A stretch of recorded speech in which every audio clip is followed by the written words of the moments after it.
perhaps we should wait a bit longer because there are only 10 participants so far.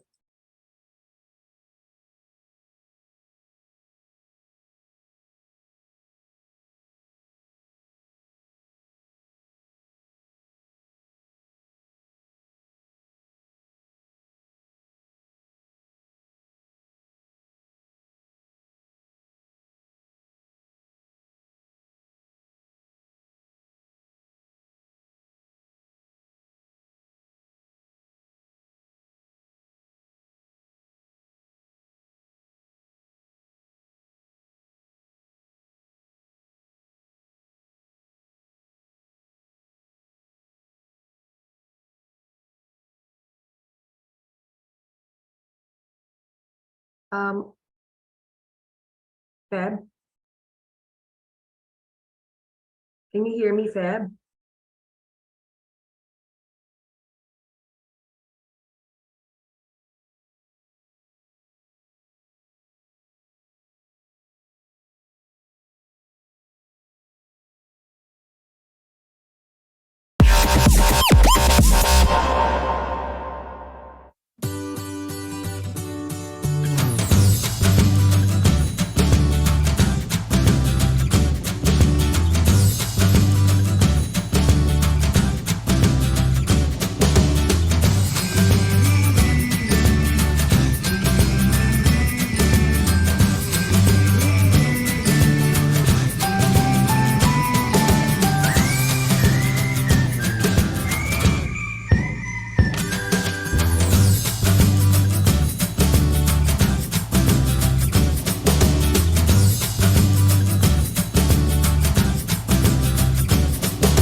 Dr. Stella. Good morning, good evening, everyone. Welcome to the PAASE for Philippine Innovation Fireside Chat Series. I'm Gisela Concepcion, member of PAASE and an executive member of the National Innovation Council. We decided to initiate this Fireside Chat Series and invite all of you from PAASE, NAST, from the UST, and other organizations to make us aware of the many innovators that we already have among Filipinos based in the Philippines and elsewhere in the world. So thank you for joining us. And later we will greet some of our dignitaries. For now, I'd like to greet National Scientist Dolores Ramirez. Today, we have a very special guest. He's a Filipino who is based in the United States, but has already been contributing to technology, aquaculture technology in the Philippines. And I will then yield the floor to my co-host to introduce our special guest, Ralph Turingan, who is a PAASE member, and he is going to talk about innovative aquaculture to fire up the blue economy in the Philippines. As we know, Dr. Alvin Colaba, my co-host, is a very distinguished scientist engineer from De La Salle University, holding the highest position, faculty position in mechanical engineering in DLSU, and he is multi-awarded, a former PAASE president and the current president of the National Academy of Science and Technology. Dr. Alvin Colaba. Okay, thank you, President, or President Course PAASE. By the way, Giselle, Vice President of the National Academy of Science Technology. Just a correction. Anyway, our national scientist, Dolores Cruz here, members of the National Academy, Philippines. Good morning, everyone. Good evening in some other parts of the world. We are again here in our 6th edition of our Fireside Chat series on Philippine innovation. And it's another interesting area that we are actually going to talk about, the aquaculture industry. In recent years, I think our aquaculture industry has been declining, and we really need to hear more about from our innovators how this particular industry, can recover. We used to be really a leading industry, not only in, in the ASEAN region, but I think in the world. But today we have another distinguished guest. Of course, already mentioned, a PAASE member. He is the director of the Aquaculture Laboratories and program chair of the Ocean Engineering and Marine Sciences at the Florida Institute of Technology. Currently, the Jundel Lin Professor of Marine Biology, the same institution. He's also the program chair of Marine Biology, Department of Biological Sciences, in the same university, and the Sea Grant Program Coordinator and the Fulbright Program Advisor at Florida Institute of Technology. At the same time, a Fulbright Senior Faculty Fellow in 2006 and 2013. Ladies and gentlemen, let us welcome, it's an honor to have here Dr. Ralph Turingan. Ralph, the floor is yours.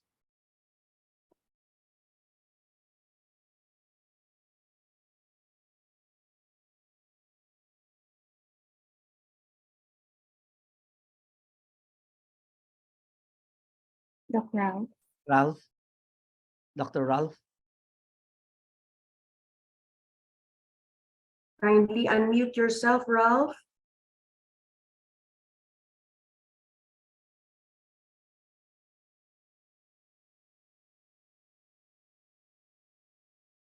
It's probably anyway. While waiting for Dr. Turingan, yes, we would like to welcome everyone here. We have a lot of dignitaries. Giselle, yes. We want to acknowledge, yes. Our guests. Well, first, I'd like to welcome, thank our PAASE President, Dr. Mario Santo Domingo, for joining us. And then we have our former past past president of the PAASE, Al Sarafika. And we have Dr. Cora Claudio, who is into marine ecosystems. I'd like to greet my personal childhood friend, Margarita Emanuel. Thanks for joining. And I think that at this point, it would be good for us to share with everyone the importance of the work of Ralph, because many of us are championing the development of the Philippines as a blue economy. Now, we are aware that the DOST and NAST prepared a document, Pagtanaw 2050, which we have shared with the PAASE, and it is premised on developing the Philippines as an archipelagic maritime nation and focusing on the development of the blue economy, aside from also looking for ways to develop our cross-cutting technologies, including space technology. Anyway, Ralph does not seem to be well. I'm okay. I'm hearing. I'm listening. All right, Okay. Ralph. You're Are ready. you ready Yes. to give your talk Ready now? to give your talk now. Okay, let me share my screen then. Yeah, sure.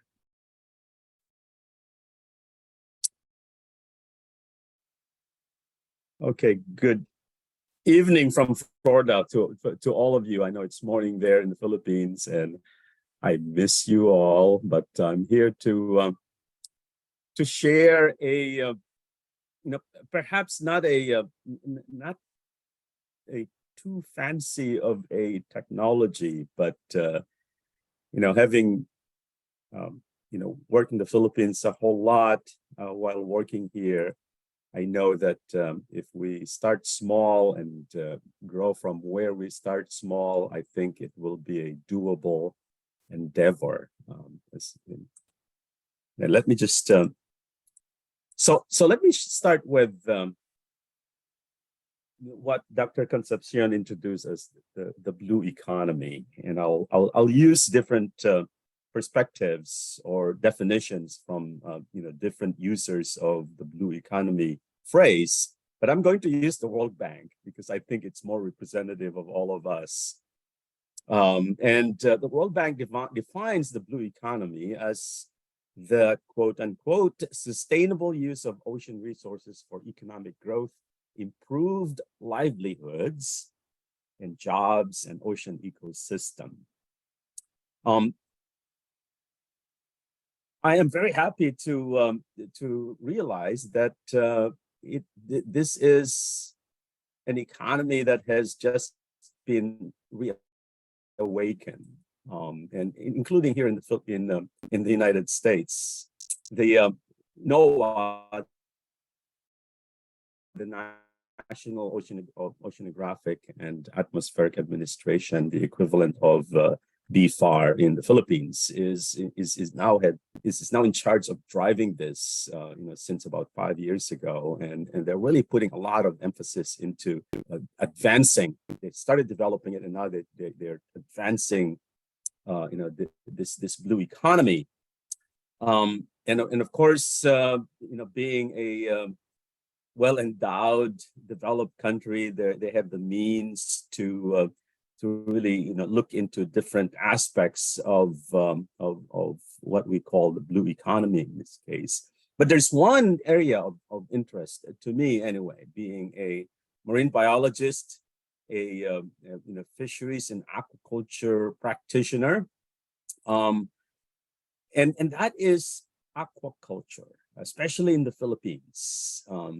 Yes, we have been engaged in aquaculture in the Philippines for a long time, but I hope that what I am introducing to you tonight is an innovative technology that is consistent with the requirement, as we have just defined by the World Bank, sustainable and environmentally friendly, so that we no longer contribute to the ever-increasing pollution that the poor oceans of the world have been receiving all throughout its lifetime. So, aquaculture and blue revolution. It has the highest potential for growth in the world, and the Philippines is consistent with the world pattern here. And if you look at the current state of food security, food resources globally, and this is published by the latest FAO publication, we are aware that there is an increasing rate of consumption of what we call seafood, but this also includes any of the cultured species inland, away from the ocean.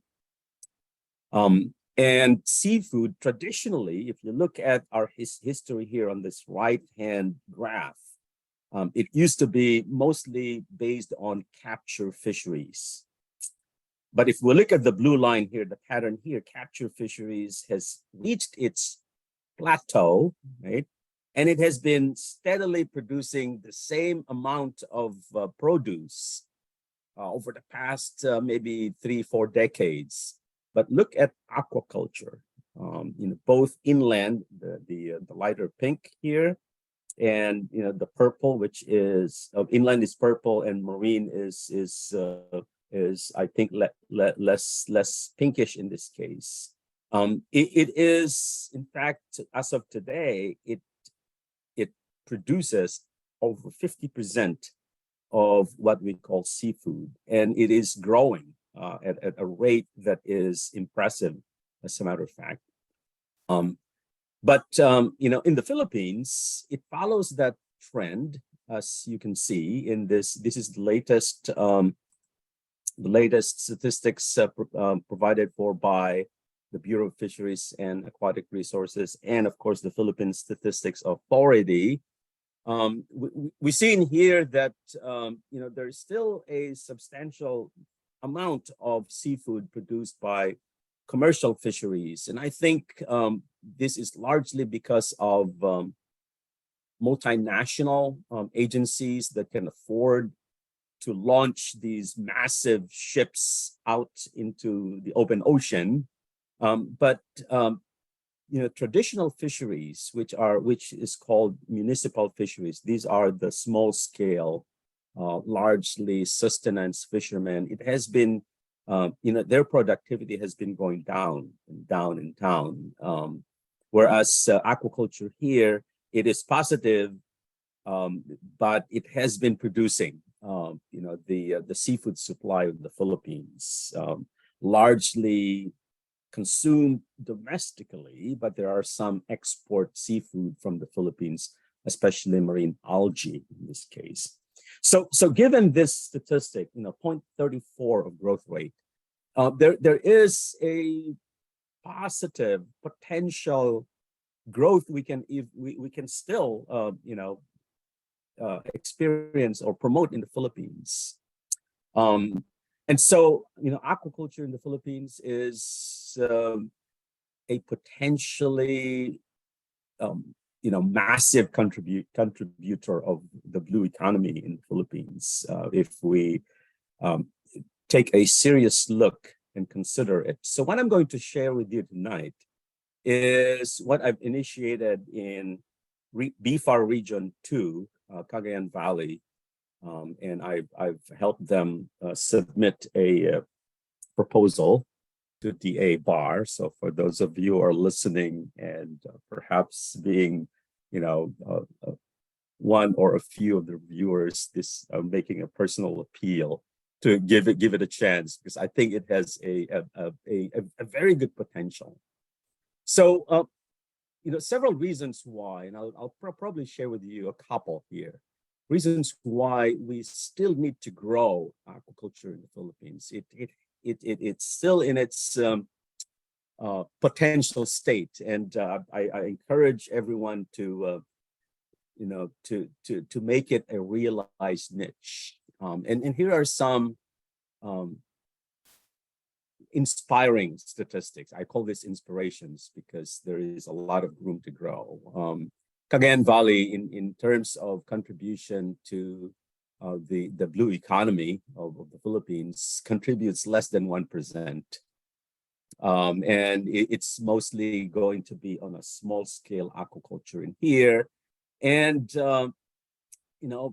tilapia is still being, on top of the list here, but we have really good species of finfish that ought to be, promoted because they are of a higher value, than the invasive tilapia. So the encouraging news here is to fire up the blue economy in the Philippines. Let us consider, starting small with community-based aquaculture. And this is, in fact, the framework of what I'm going to introduce to the group tonight. Here's another inspiration. And this is based on the carbon footprint of the different agriculture and aquaculture species that are being produced in the Philippines, and this is also globally. Let's look at cattle, beef production. Look at how much, several orders of magnitude it can, it contributes to greenhouse emission. Followed by pig. In fact, one of the motivations of promoting aquaculture to the DA bar competition this year is, unfortunately, there's still this encouragement to produce pigs and hogs and increase piggery farms, but it's actually contributing more to the greenhouse emissions production in the Philippines compared to aquaculture. Here's where the blue economy actually is being inspired about. Not only that, we have that massive potential in the Philippines, we have more water supply than land in the Philippines, and especially inland that could be converted into food production. We don't have much of those, but we have a lot of oceans. We are surrounded by it, so it is even more encouraging to wake up and fire up this what we call blue economy through marine aquaculture, coastal aquaculture, very cheap way of sustainable, best practice food production. As a matter of fact, so what can we do then? Well, I really am very thankful for the PAASE facilitators, Dr. Concepcion, Dr. Santo Domingo, because this is what we need. We need this infomercial. We need to go out there and reach out to these communities. And so when I went home for a vacation in May, I always, go to the BFAR office there, and it so happened that there was an assembly of small-scale fisheries in Cagayan State University, and I gave an impromptu speech, talk on promoting aquaculture and discouraging capture fisheries. Capture fisheries is leading, us to overexploitation, and exploitation leads to extinction of fishery stocks. So the way we, shift our practice here is promote this best practices in food production, especially aquaculture. So we started to brainstorm, and we looked, of course, at the weaknesses of our current practices of aquaculture in the Philippines. This is monoculture, single species aquaculture. It actually is very expensive in a lot of ways. Now, one, of course, is it promotes what we call selective breeding. This is contra to natural selection in that, we keep on, producing the best quality, and it may be the best quality for a short period of time, but as environmental conditions change, selective breeding is actually counter to increasing variability in the genetic, makeup of the population, so that when there is a disease outbreak, not the entire population is wiped out. Some actually may survive it. And because this is the reality of our times, the environment keeps on degrading. Climate change is showing its symptoms like it hasn't before. And so monoculture is a practice that is actually not sustainable. One community can only produce one type of a marketable good or crop in that case. So I'm introducing integrated multi-trophic aquaculture. And I'm not the inventor of this. This has been used in other parts of the world, particularly in Europe, Canada, and the United States, and a little bit in Japan. And it actually is based, what I really love about IMTA is it is based on a very basic ecological concept, and that is a simple food chain, where the transfer of energy is clearly demonstrated. So, from producers to consumers, in this case. So from plants, producing the food, in primary producers, to the top predators in here. These are, what we eat on the table: beef, chicken, cattle, pork, and so on and so forth. So the concept of the integrated multi-trophic aquaculture is the inverse of this food chain. So we have top predators being this is the fish we raise, right, in monoculture at the present time, and here is on the right hand side is my concept in here. The 3-stage in the energy transfer, right? So in IMTA, integrated multi-trophic aquaculture, we know the basic principles. We raise finfish, we feed finfish with high protein diet, and this, of course, is a thank you to fish food producers. But they're high in protein, so high in nitrogenous waste potential. And so when we feed our fish, high protein diet, and at times, because we don't know how much we feed them, we overfeed them. So there's a lot of waste in terms of uneaten food, which is rich in nitrogenous waste. And of course, fish poop, the waste directly from fish. And in a monoculture, aquaculture production system, these all go into the environment. Filtration system is just a very expensive, capital investment in this aquaculture. So they just go to waste. And there are very good examples in the Philippines. I remember when I was working in, doing my, some of my thesis research in Bolinao at the MSI lab there. There was this LGU subsidized fish pens, and I think they started raising milkfish, but then it started to it started to continue to be shallow because of the fish waste just being accumulated in the bottom. Now IMTA takes care of that in the form of an ecosystem inspired engineering. So here is IMTA, and here I have here that food chain so we can remember it.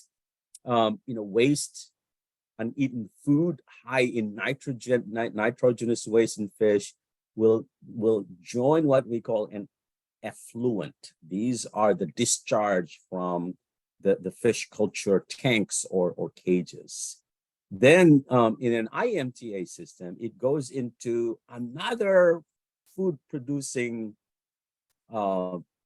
cage or tank, which are our shellfish. These are our detritivores.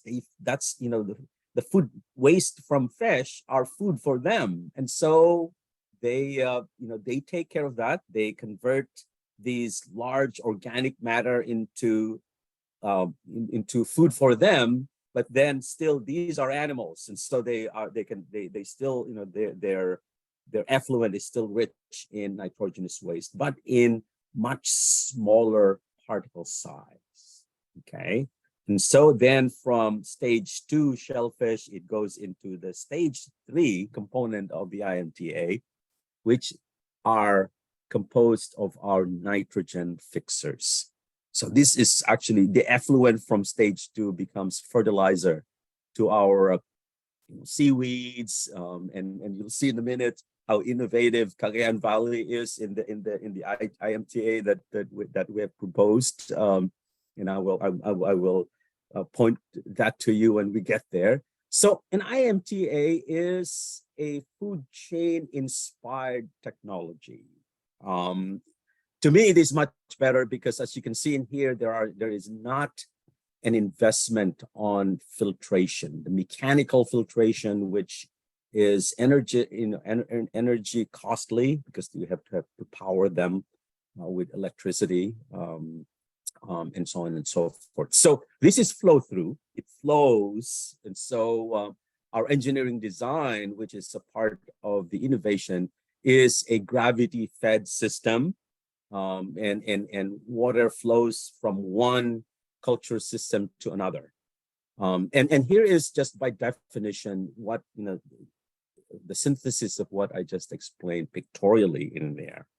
So IMTA is the farming of species from different trophic level. So it's inspired by our basic ecological concept of a food chain, which is a very important, the building block of an ecosystem, in fact.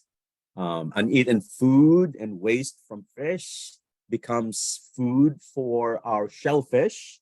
Shellfish includes clams, oysters, shrimp, and the next stage of their effluents from stage 2 becomes fertilizers. These are rich in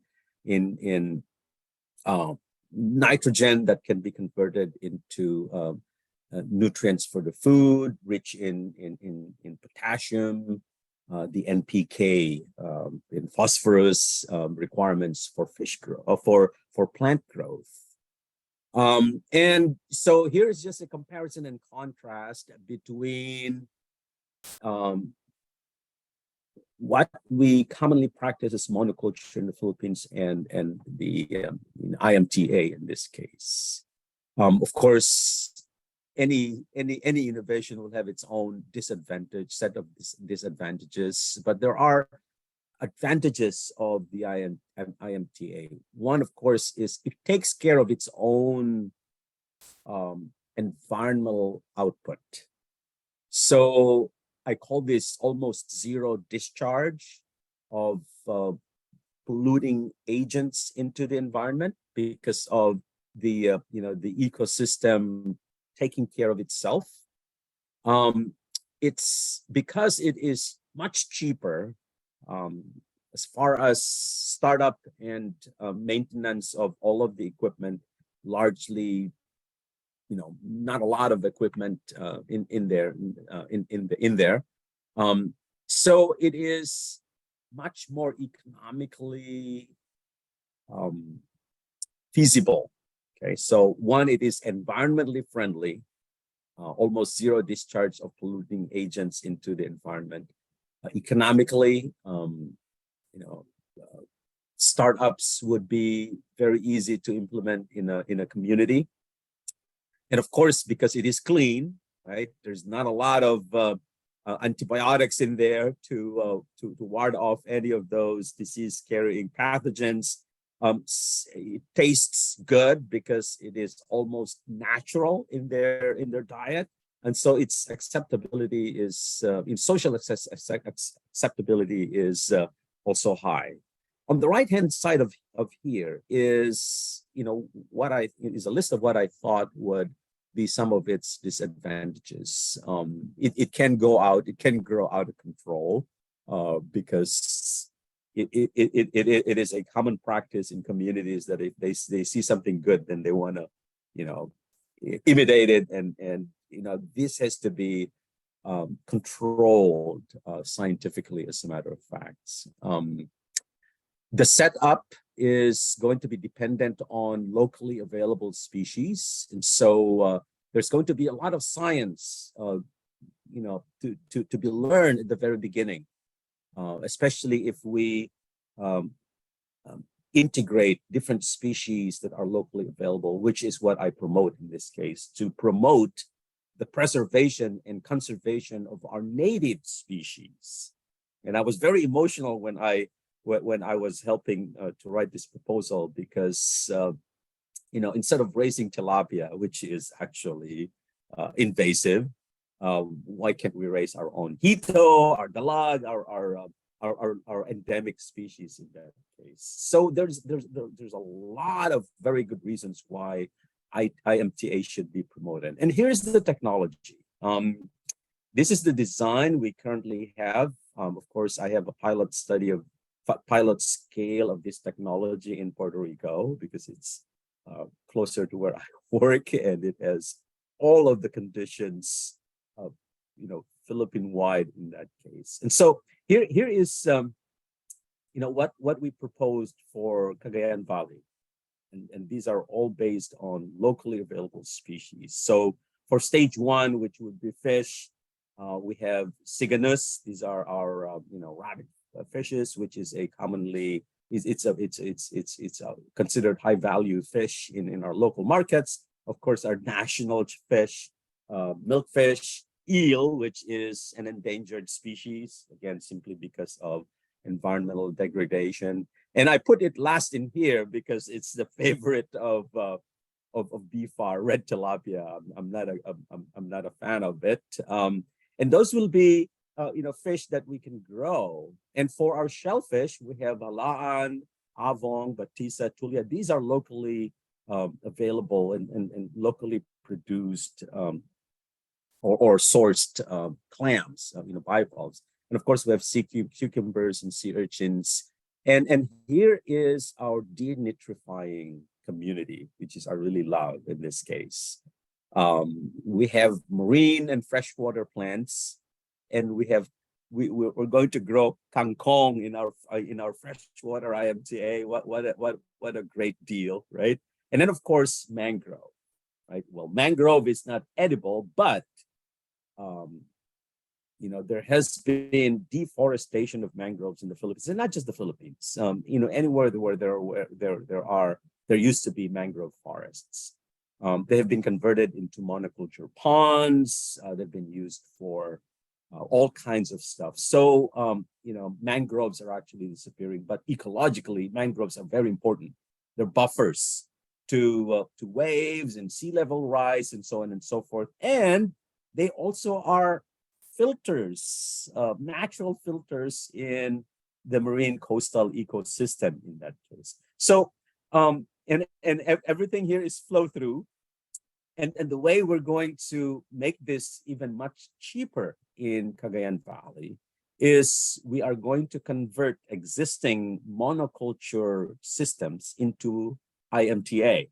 And I have, spotted several of these in a lot of the BFAR training centers. They already have these tanks. We just have to retrofit them into IMTA. And these are just some of the visuals of the proposed finfish component of our IMTA in Cagayan Valley.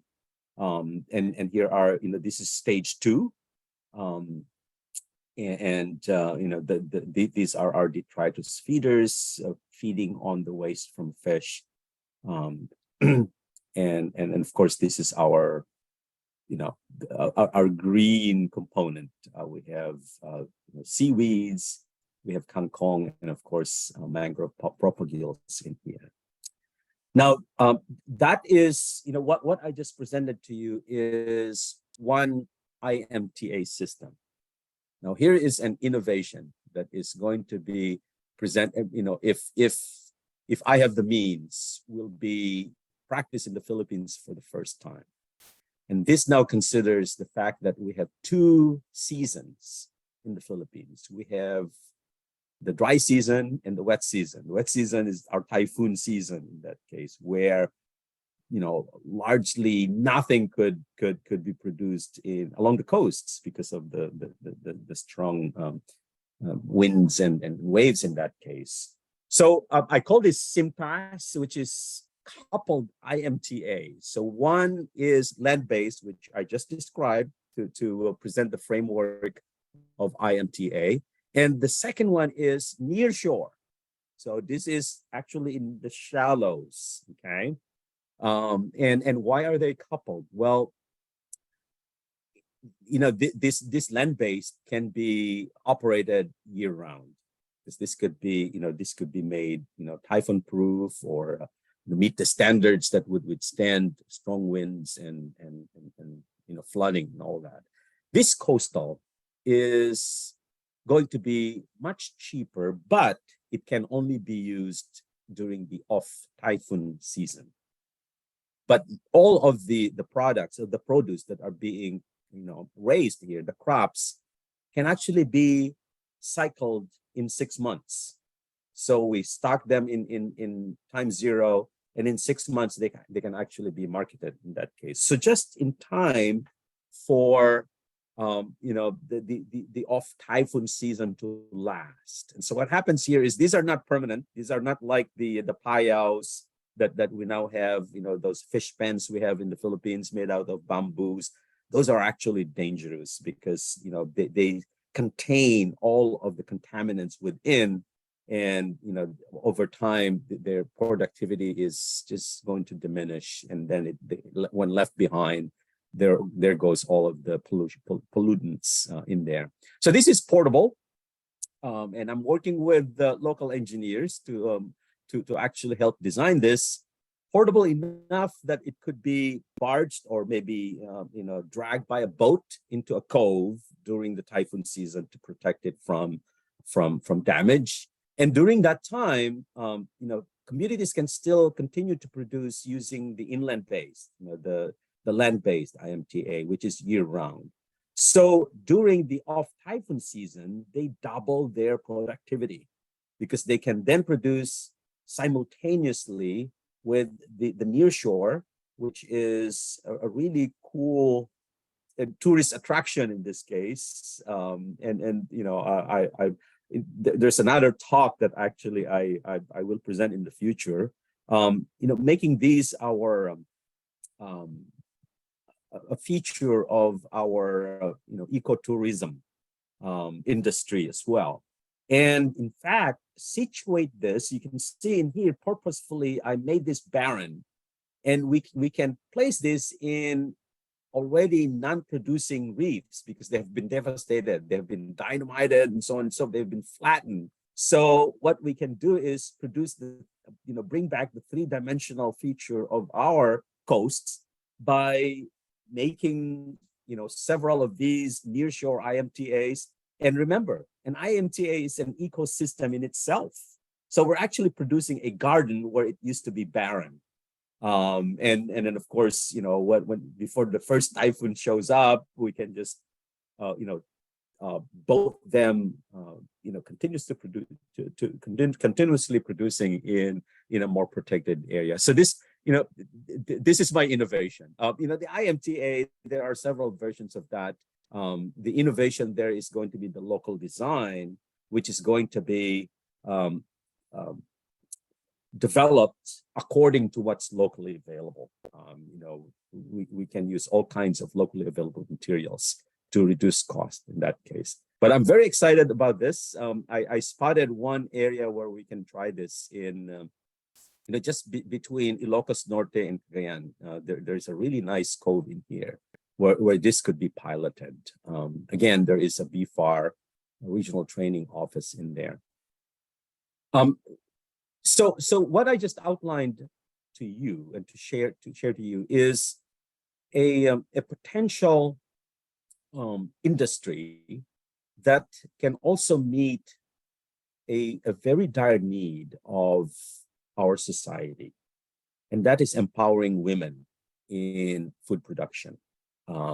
for a long, long time, and I know this is kind of sad, but it is a fact globally that women in the seafood industry are just mostly on the background. They clean up gear, they resaw nets and so on and so forth, marketing. But they can actually in IMTA, they are to me the best participants of the IMTA because they're the best caregivers. So this again is touching on one very important goal of societies in the current age, and that is empowering women to participate in what is traditionally a male-dominated industry, and that is seafood production. So in our scheme, in our pilot project in Puerto Rico, I exclusively required our co-PIs there to engage women. So we have 90% of our participants are women. We train them, laboratory skills in to increase their skills in caring for every single organism that we produce. We teach them how to sort them according to sizes, how to spot diseases before an outbreak occurs. We teach them water quality monitoring and fixing and so on and so forth. So it really is a cool way of extending my professorial job in the Philippines and now dealing with non-formal education. It really is, to me, most fulfilling in my career as an educator. Now, as far as far beyond food production is restoration of ecosystems. So remember that there are different products that are different crops that are being produced here. So some of them can go into the market, and some of them can go back into the environment. So again, mitigating. Aquaculture, of course, is not a perfect system. It will always have some discharge, some accidentally, and some just naturally in this case. So this is my version of, remember, one of the ways in which governments nowadays mitigate the effects of logging, right? So they now require that for every tree that is being cut for the logging industry, they have to plant one. So here is IMTA. So some of the organisms that we actually produce can be used for stock enhancement.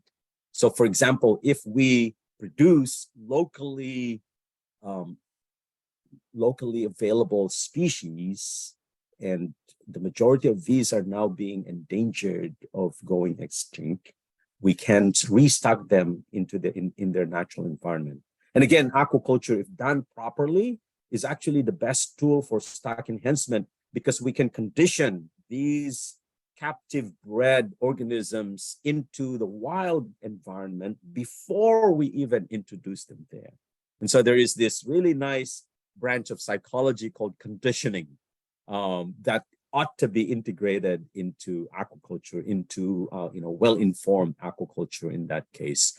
So we can use seagrass for the third stage. I've mentioned about mangrove. We can use these to replant mangroves in those already deforested areas. And of course, just about anything that could be produced in the IMTA can also be used for stock enhancement. But in my proposed scheme here, it has to be the proper way. It's not just, we just bring the fish and then just dump them into the coast in that case. There is a need for that transitional conditioning stage.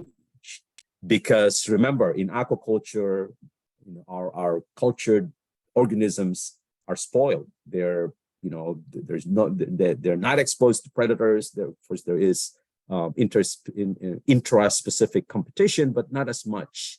And so any stock enhancements program will have to have that intermediate conditioning stage before we put them back into the wild. Otherwise, they will just be food for those waiting predators out there. My dream really is to build a coastal ecosystem, a community that is, climate change, environmentally resilient. Okay, so with IMTA, it already is an ecosystem inspired technology. So its reach can actually be spread out to form a resilient coastal community, where, I remember growing up with a backyard garden. I remember there was Green Revolution I was in elementary school, and now this Blue Revolution. So why not do it in this case? Because IMTA produces so many different interacting organisms, because it is ecosystem inspired, we actually build a community.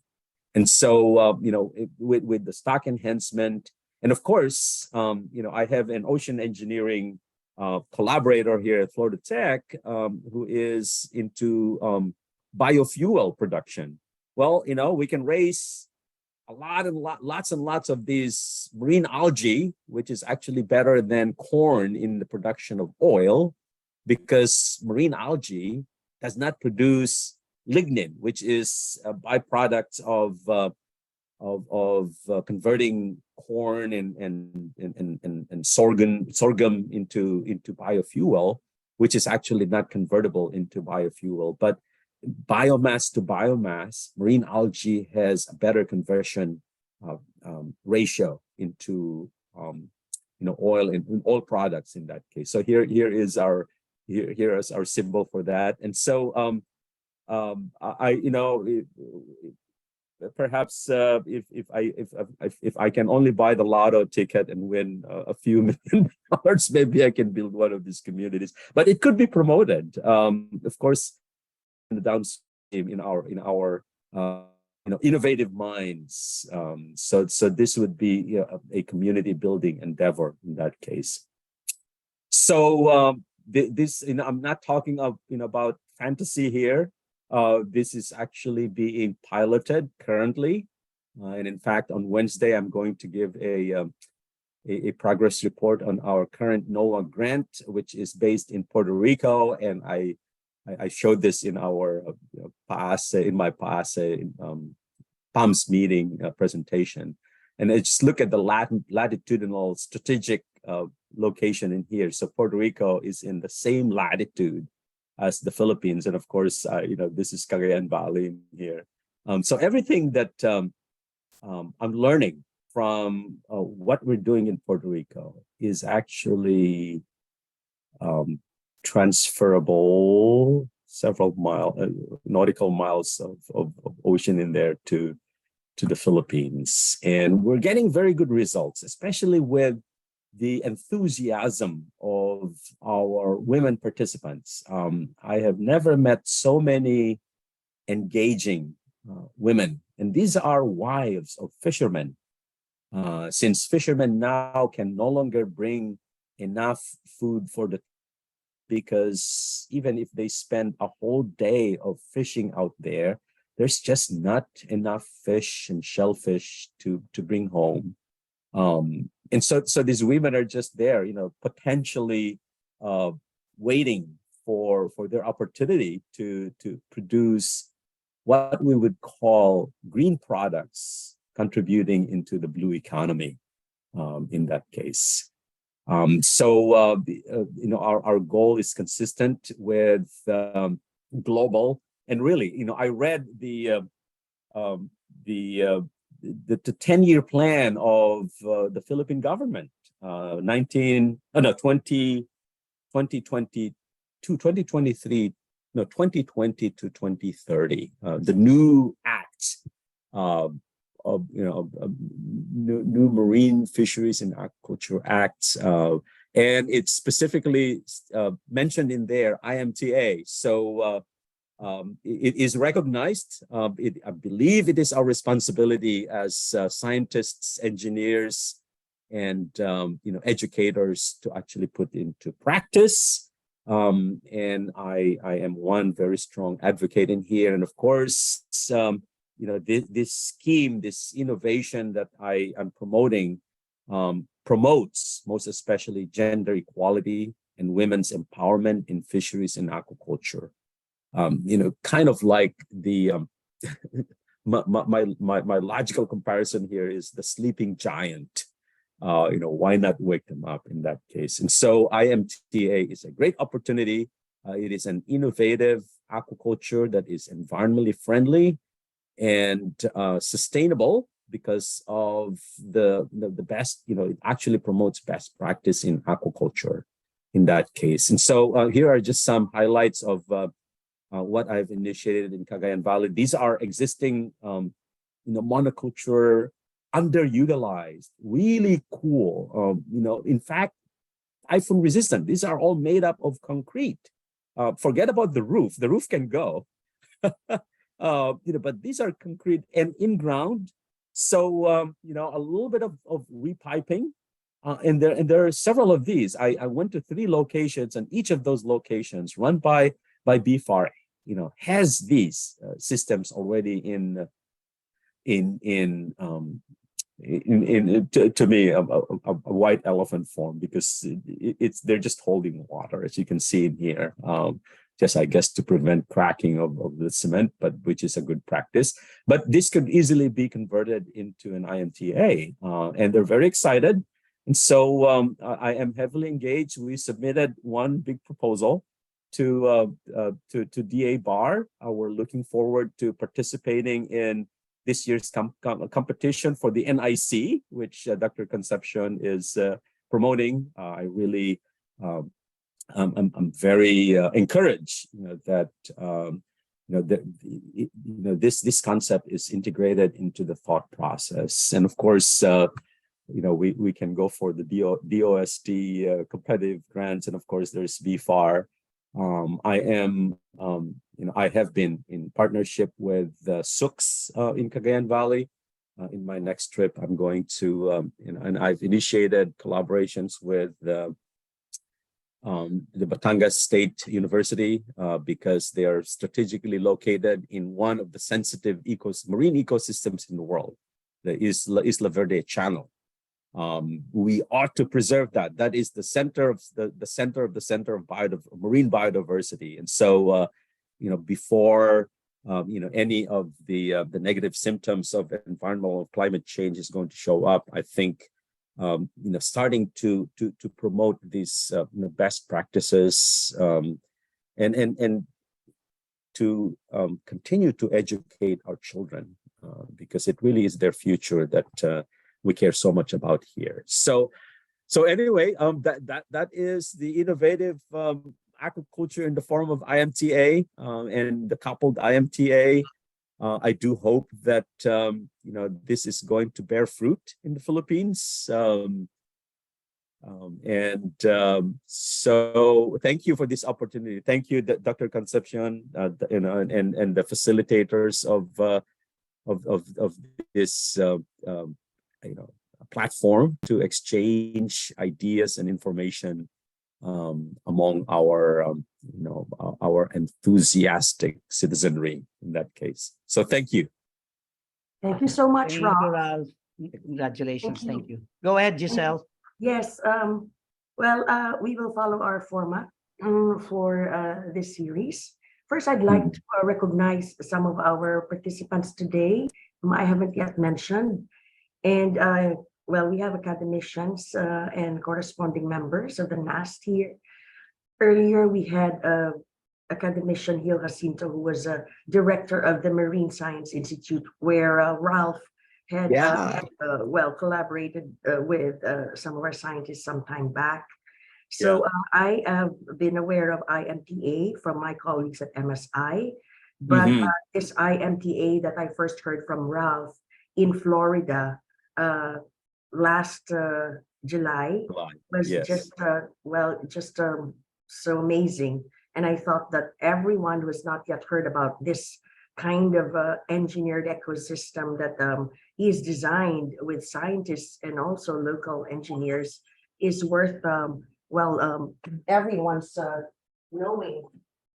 And so I would like to thank you again, Ralph.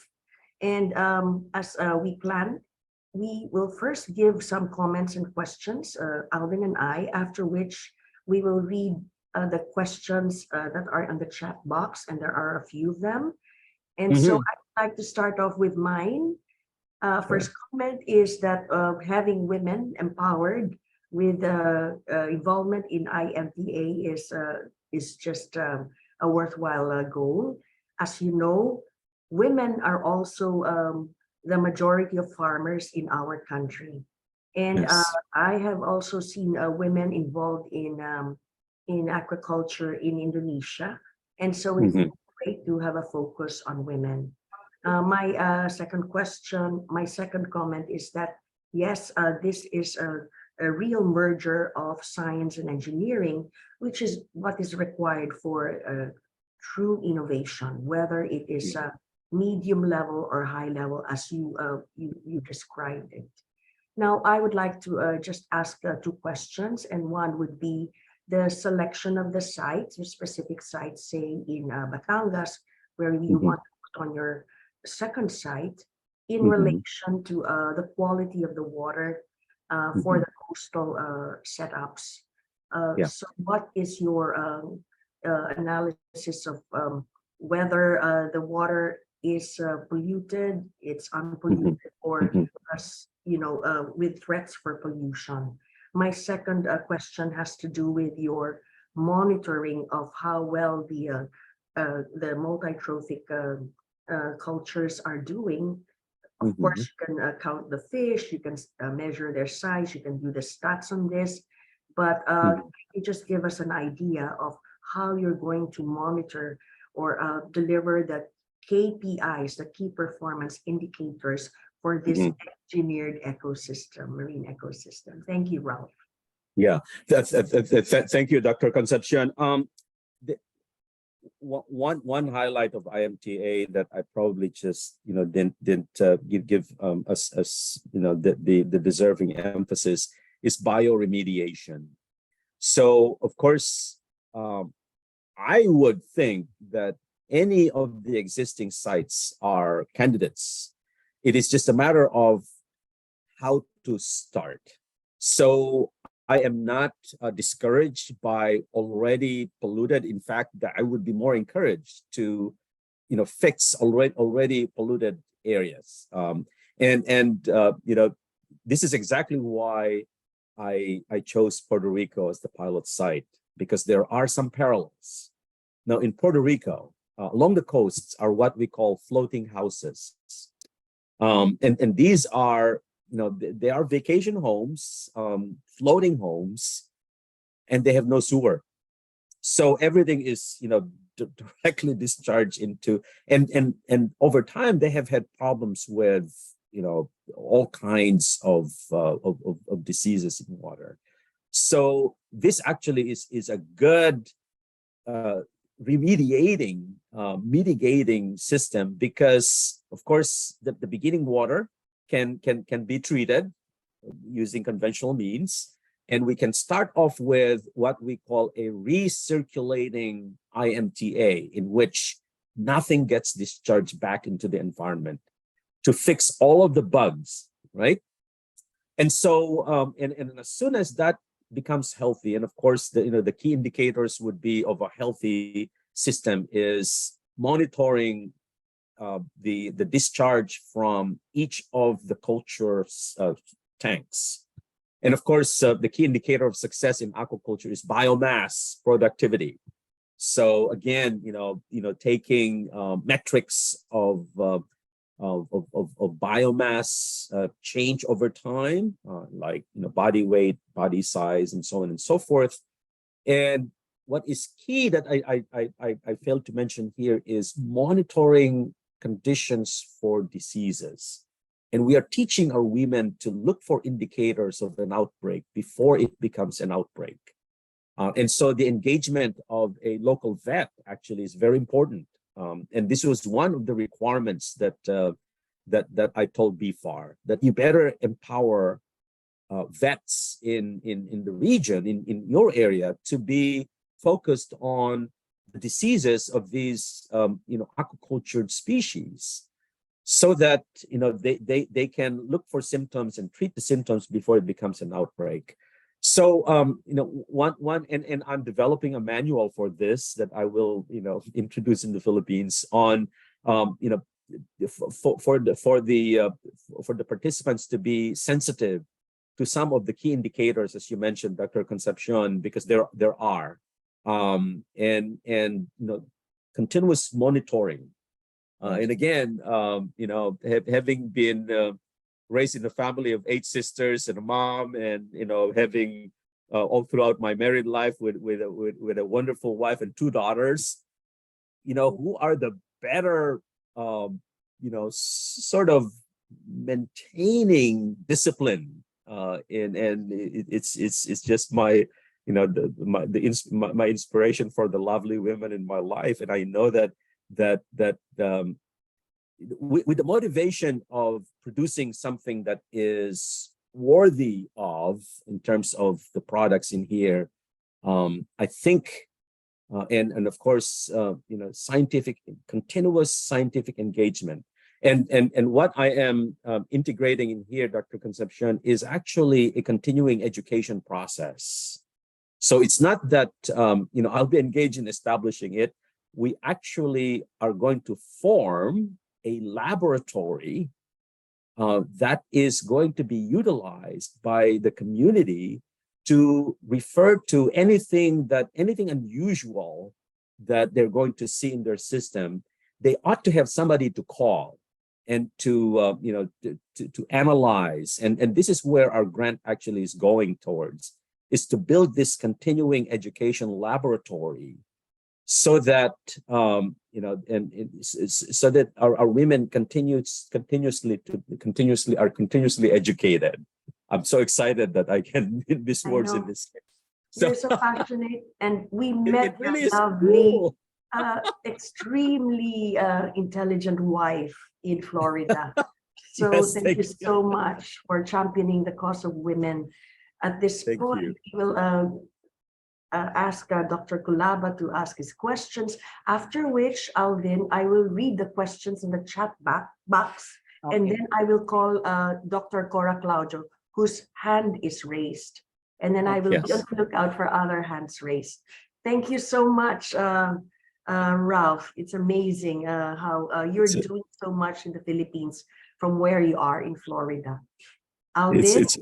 Yes, thank you very much, Giselle. And of course, Dr. Ralph Turingan, Yes. I'm very, overwhelmed by, your project in Cagayan Valley. I work with the Ilocos, people, universities there, MMSU, maybe that's Yes. something we can talk about. But interestingly, I've been in Florida. I was the Florida State University back in 2009 to 2010. I came from there. Are you okay? So I wish we had a Yes. chance to meet. But anyway, I'm very much interested in your technology. Mhm. In recent years, I've been involved in smart agriculture, and my Yes. last project with the DOST under Cradle, and funded by, in collaboration with industry, was really the algal mat, the lablab, for Yes. aquaculture. We Mhm. developed it. We have the industry to develop it as an aquaculture feed. But going back to your system, can this Mhm. be developed in an indoor environment and in a stackable, like in a vertical, like in a vertical farming? Yep. Vertical, so that you can maximize or optimize your Space. utilization. Can you enlighten me on that? What are the because if we want to deploy this in areas like where I come from in Tacloban and Leyte, which is highly vulnerable to weather changes, no? Yes. So Yes. I Yes. want this to be a controlled environment, Yes. Yes. and my second question is, what would be a viable size, to have Mhm. this system, So can you share to us your experience on this? Yes. So the IMTA system, to go to your second question about size, it's scalable. So whatever space is available, we can make an IMTA. So for example, in my lab here, I have what I call a test tube IMTA, where the fish tank is just a how can I convert 75 gallons, probably 75 times 3, about 1,000 liters, very small. And the key here is that those stages actually has to be complete. And in fact, the vertical, this is perfect for the vertical farming, because remember, I was talking about gravity fed. Yes, So that's right.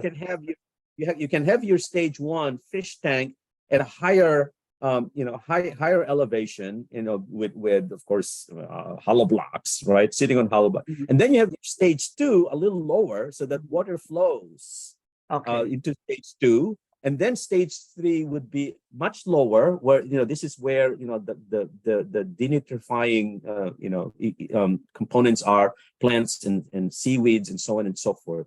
So yeah, this is certainly amenable to vertical farming. In fact, I proposed this to one of my friends who has a resort in Samar, and it's a private resort, and say, hey, why can you make it one of your attractions? Is that from the cage to the table, right? They raise their own food and then serve them in their own restaurant. This is a really adaptable ecosystem approach.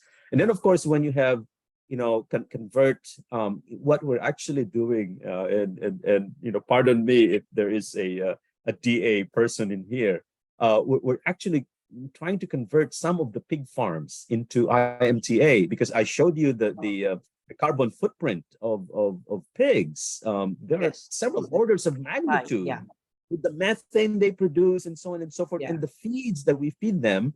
We're actually converting them into to convert them into IMTA. So it really is cool. I just hope, my dream is just to have one model system for people to see, because I can't bring you all to Puerto Rico. It's very expensive. But I'd really like to bring our Puerto Rico design, which is of course a collaborative work, between marine biologists and engineers for the sturdiness of the structure. So I do hope, I know even if we do not get the grant for this one, which was a region-wide, I had the same question that you just raised from our BFAR office in Batanes. And he raised that question. We are in a typhoon zone. And I said, well, IMTA is perfect, because you can have this underground in a, and then you can also do this on a hillside. Yeah, that's right. So it's again, it's a highly innovative opportunity. Let's bring that to Leyte, the vertical, because we don't have the luxury of the land, and yes. On the second Dr. Kulaba, my wife is actually from Tacloban. Oh my goodness! What she is purely Waray. I've been developing, with Joel there with vertical farm, but I'm interested in this. So we can integrate vertical IMTA. On the first question, what will be your Second question? Can you refresh my memory on your question, Doctor? I think that was about the design, right? The vertical. The vertical and the viability. What would be a viable size? That you can. And again, size is not so much of an issue, because the most important component of the IMTA is the integrated the niche. Okay, the niche concept in ecology is applicable here. In fact, it is the basis of IMTA. So for as long as you have the high nitrogenous waste producers, and then the eaters of nitrogenous waste, the macro organics, and then of course the fixers, those three components.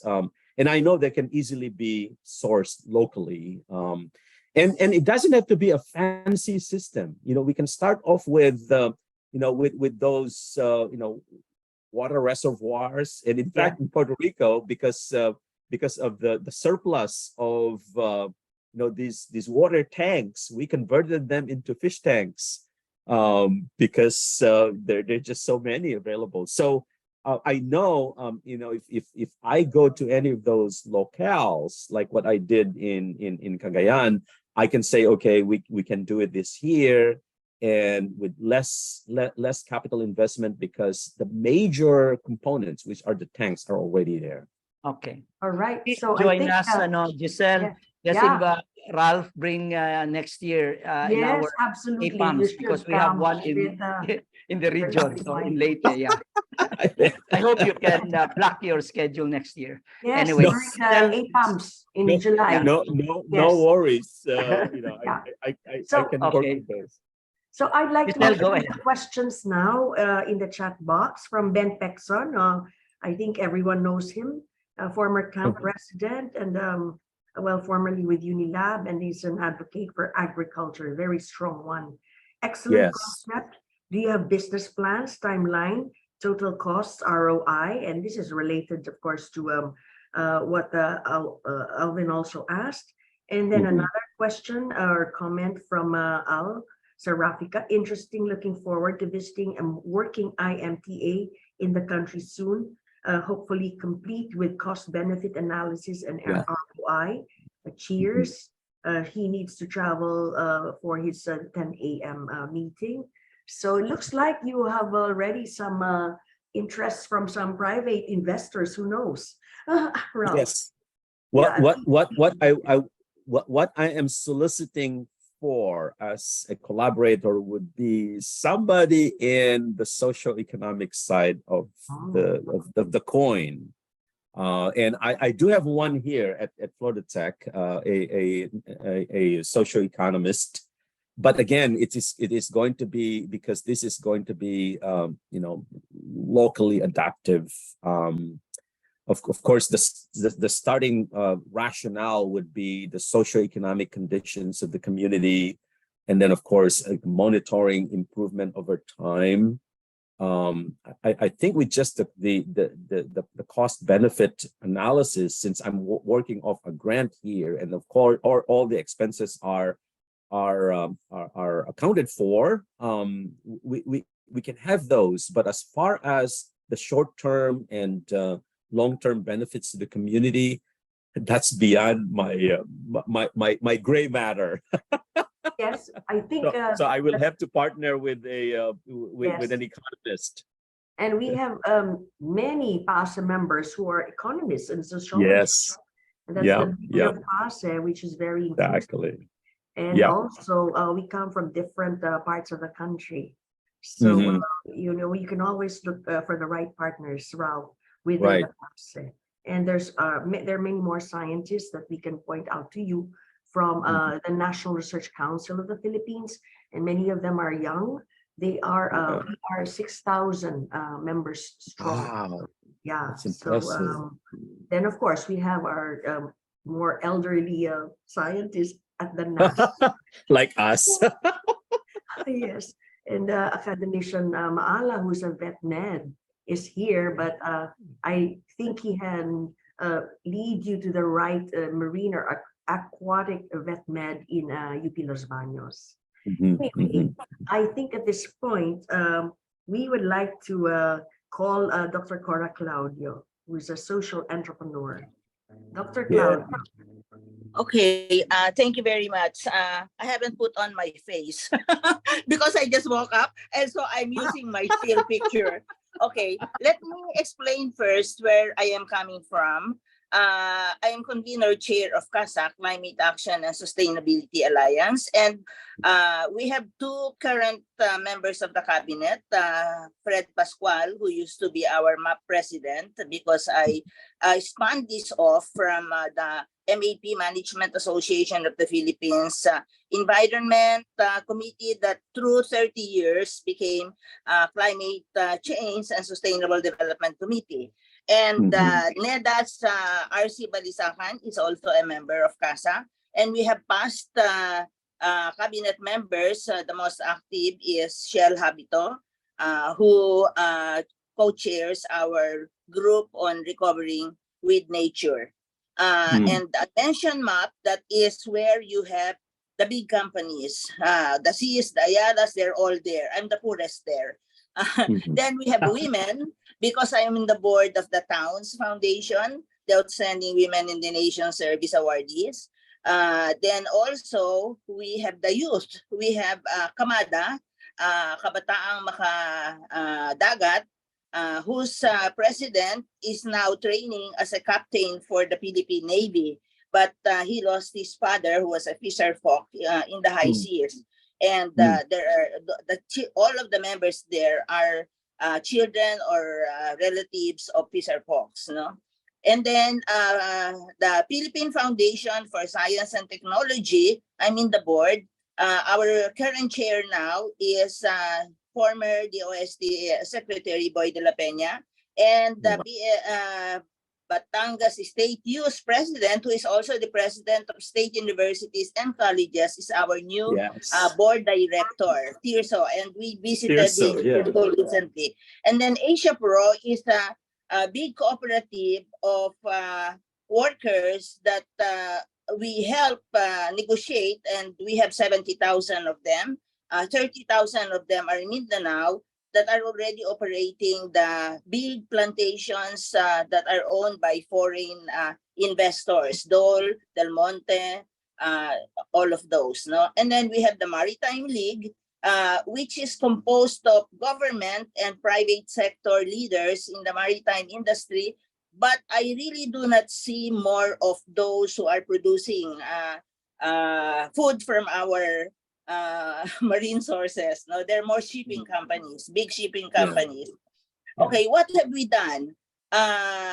In CBED, instead of creating committees, we just started to create what we call social enterprises. And the first one is CBED, Social Enterprise and Advocacy on Blue Economy for Development, that is focused on few catalysts for development: food, energy, and water. And we helped our legislators develop this now pending bill, which is a priority one, on blue economy. It has passed the reading in the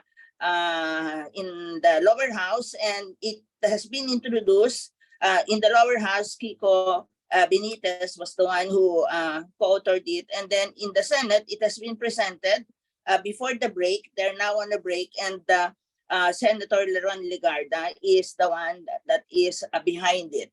And so we will soon have a hearing on it with all of the interpellations, etc. That is second to the other bill that is now that has gone through that process and will be up for final approval when the legislative body convenes again. And that is the natural capital. And I consider, of course, the marine biodiversity as our most important natural capital that we have not really paid much attention on. So that is one, the blue economy. And then we have tried to do a project, seaweed, in San Jose. We help the farmers there. The technology that they use is mainly a solar, a dryer.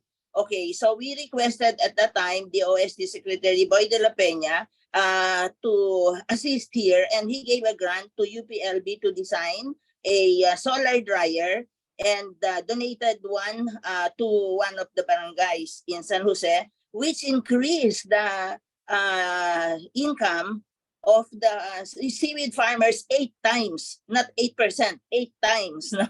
So there is much that can be improved there with little capital. Okay, so what do we want to do now? With this pending bill, we would like to show a good project that will not only address issues that are problem issues, but also provide really capital, increase livelihood, no? And this is very timely, that's why I try to wake up early, because we're now, we will be meeting soon with a group where Manny Pangilinan is one of the owners, no? And he has been, as you must have heard, he has been buying hospitals. Now we would like him to focus on marine, no? And so we need your help here because I would like to know, as Dr. Kulaba said, we need specs, no, on land, on water requirements, and the business plan, because it has to earn. This one has to earn, no?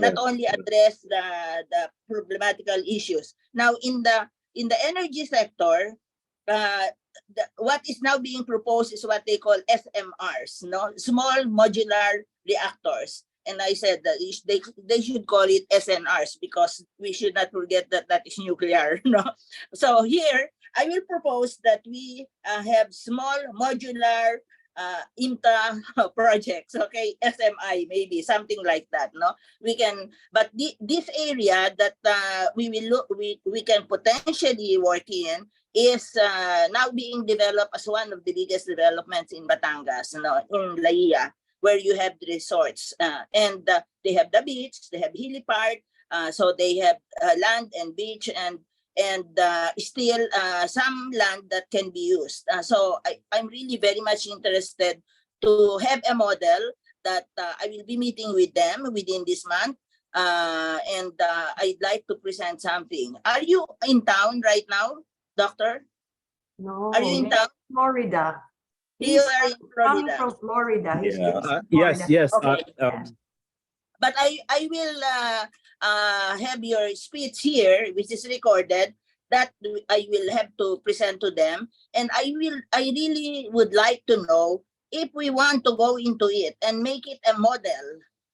Because this one can potentially be a model nationwide, and you do not have to, to wait for a grant. Of course, we can always work with the BFAR, and I used to be with the NR also. But when you have a private investor, they can move faster. But of course, they want to know that they will not lose money. Okay, I know. that this will have an impact, and so we want to have that. Okay, I think, Cora, that's a very important point to make, that if the project is really good business plan, business model, then the private sector represented by you would invest. And we could also explore a PPP or a private-public partnership. So I think this is to reiterate the questions of several, including Ben and Al, asking you, Ralph, about the ROIs and viability of the business. So I think it's time to sit down and crunch the numbers and come up with the final figures of the cost, and then of course the returns. Thank you so much for that, Cora. Very much I will put my contact in the chat box so that our and you can then look at the PAASE website and share the recording of this fireside chat with your group. So thank you so much for that. Are there any other questions from the floor, from among our participants? Let me see if Ben Pexon is around. I think he has left, or he's still there. Here. Ben, would you like to ask a question or expound on your concerns? Well, he's not replying. So, Alvin, are there? I've already raised my question. Yeah, I've raised my questions. We just need numbers, that's all. Just need the numbers. Wonderful. Thank you.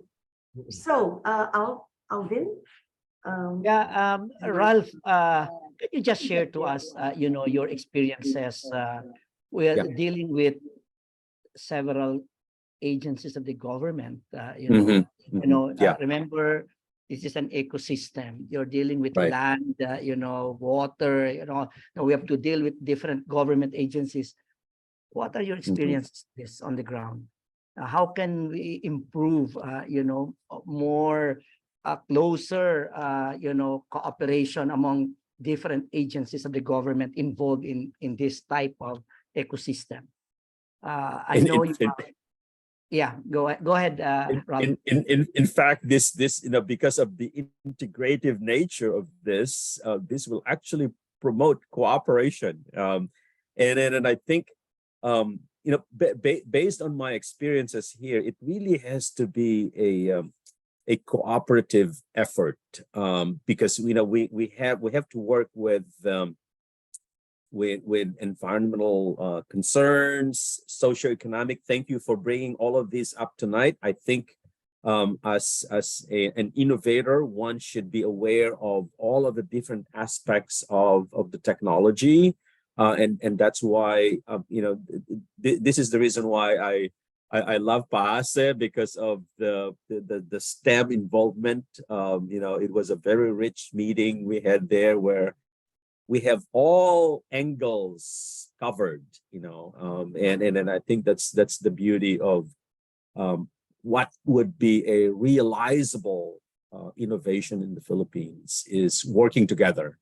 And I think this will be a platform where we can demonstrate the different arms of the government working together for the benefit of the community and the ecosystem, and especially the private sector.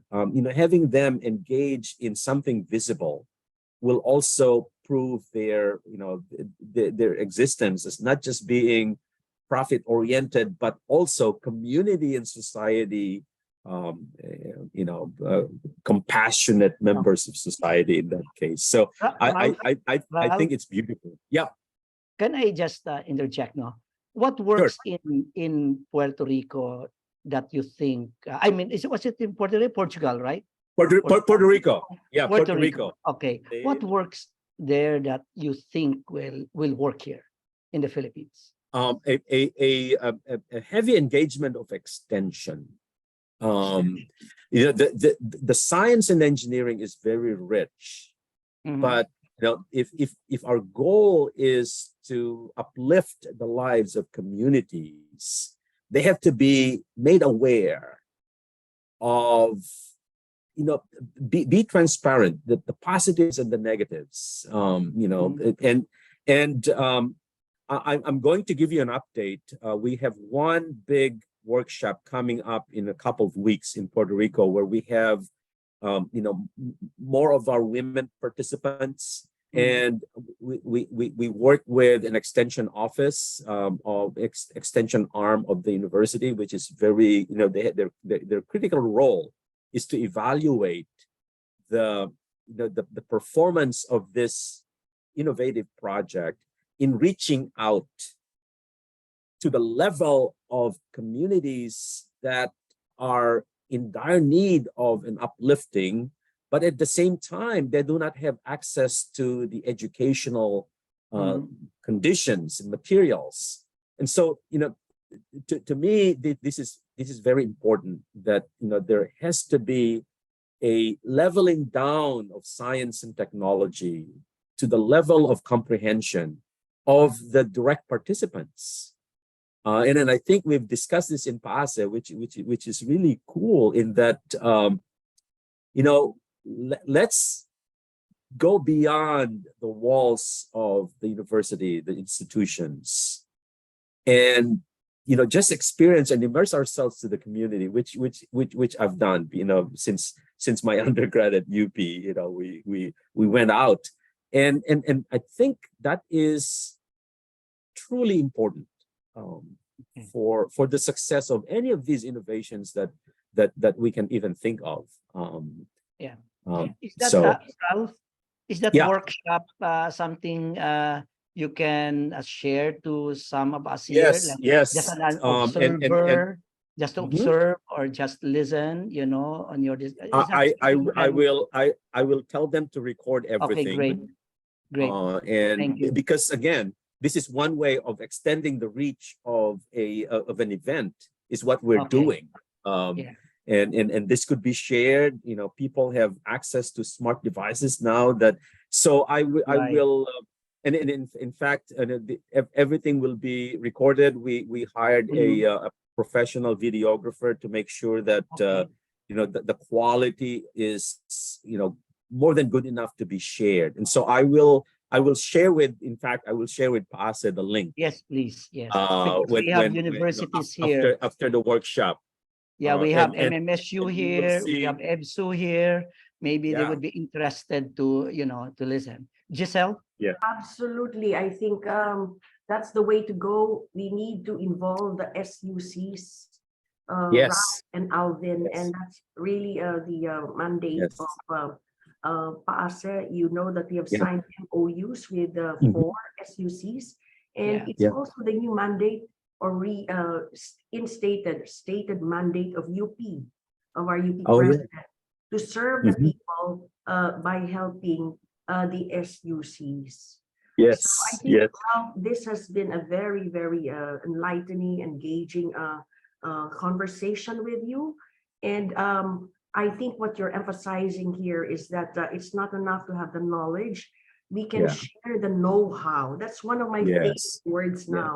And Yes. know-how has to do with more of the engineering or a way of learning to work with your hands.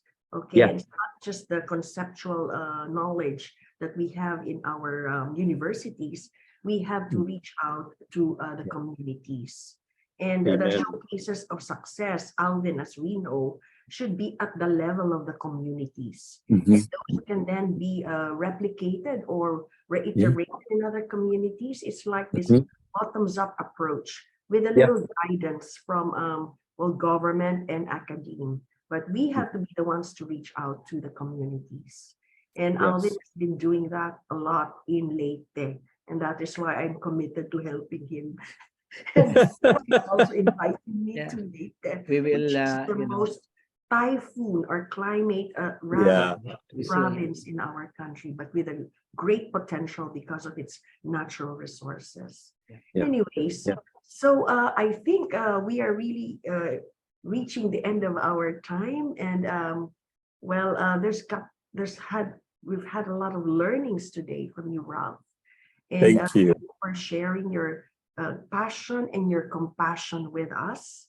And so I would like to thank everyone for joining us or staying on with us. And we know that there are several who are in Facebook watching us. And for those who think that this has been a great, worthwhile fireside chat, please tell our friends and colleagues that these fireside chats are all recorded and can be watched at our PAASE website. So nothing is lost, even if people are not able to attend or to stay on for one reason or another. So at this point, after showcasing today something related to the blue economy, I'd like to share with you information on our next fireside chat next Friday. And this time we're moving back to terrestrial or to our land resources. And this has to do also with something like IMTA, because this duo consisting of Vanessa Lin of Agrigaya Farms in Kaohsiung, Taiwan.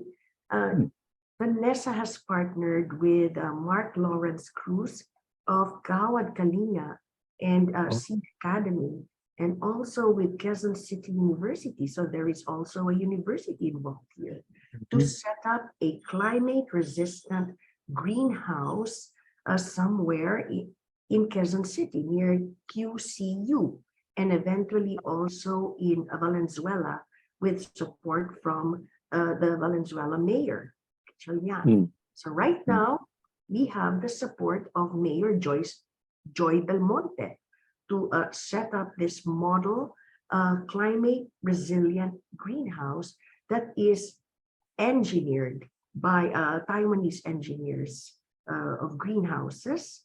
And Vanessa will tell us that this is really a social enterprise because, like Ralph, what she and her husband Shangla, who is an agricultural biochemist, would like to see is that more young people will move back to focus on agriculture. We know at Mm. present that agriculture is not an attractive career for our young Yeah. people. They like to go to the cities and join BPOs or maybe do a business, accounting, law, medicine. But in this case, we have a model for how we can provide food for our communities, food for the mind of our youth, that's our education, in a way that will be economically rewarding. So Mm. it's really taking care of our people and our planet and addressing the 5 Ps of sustainable development. And after that, we will have a related topic. The last Friday of October will be on one of our new academicians' work.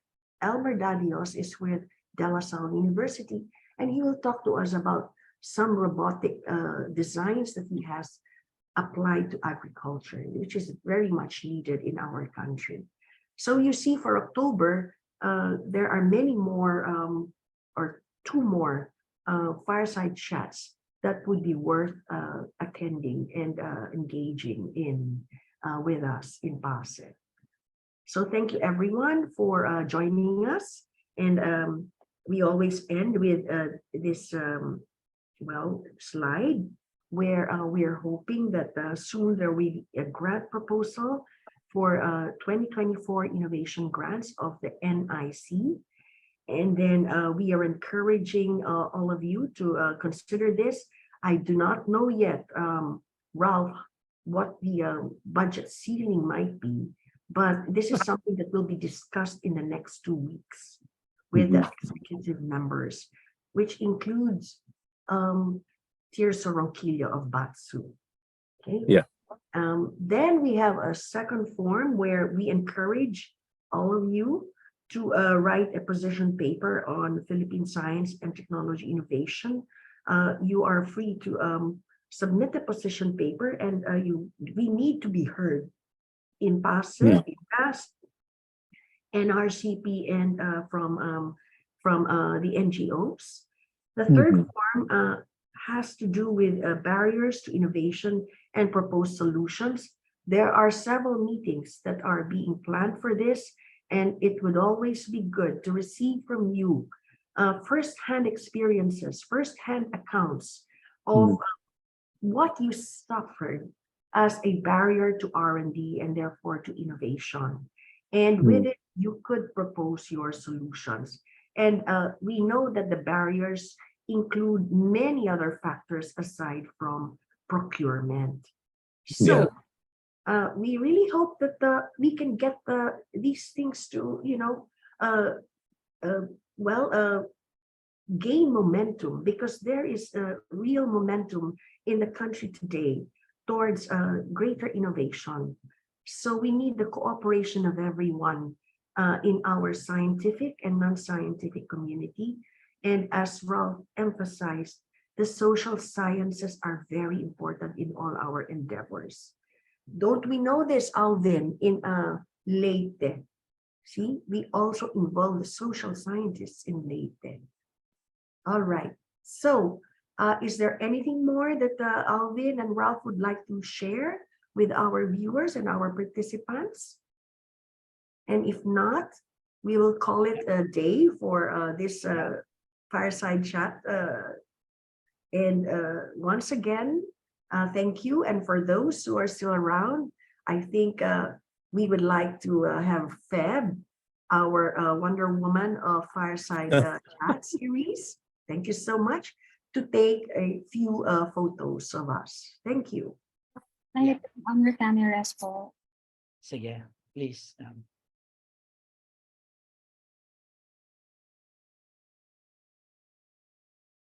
Sige po. 1, 2, 3, smile. Another one po. 1, 2, 3, smile. Done na po. Thank you very much. Thank you so much. Good day and good Thank evening, you. everyone. Thank you so Yeah. much, Ralph and Stay Al. safe, Thank everyone. you for inviting me, Dr. Gonzalez. Oh, of Thank you, course. Ralph. Very Thank you, outstanding. Ralph. Do Dr. you know Kulaba, to speak Waray? a little bit. A little bit. Maupay, maupay, Maupay, maupay, maupay. Maupay ang maupay. imo kuan. Anyway, yes, let's bring them to the province. I As we think said, Yes. it's a very Alvin, good idea. Yes, after Giselle.